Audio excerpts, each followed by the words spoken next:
Hello viewers around the world. In today's edition, I'm here to introduce you to Hookninjas Mop. Its name is Hookninjas Hand and Squeeze Mop.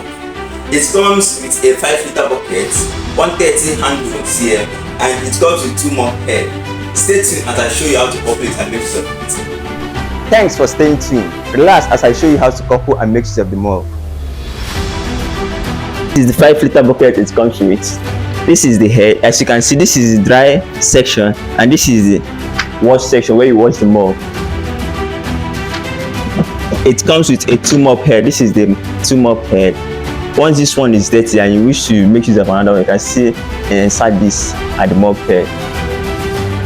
This is the handle.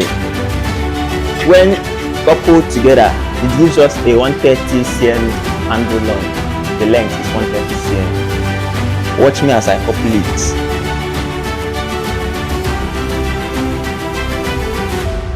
This is the handle now. So I will now fix the head of the mop. This is it. Wow, as easy. You see, no stress, no hassle.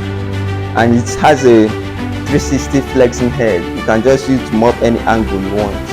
In sand, it goes in wherever angle you want to mop in your house or in your office. When you're mopping your floor, when you get dirt or it has soaked the contents, when you have soaked the particles on the floor, you just put it inside here. The washing section, this is how it goes. It's still soaked with water. You can still dry it here. This is the drying section. Once you are done drying your mop, then you can continue with your mopping process. This will do on and on and on until you are done with your cleaning. Thank you for watching.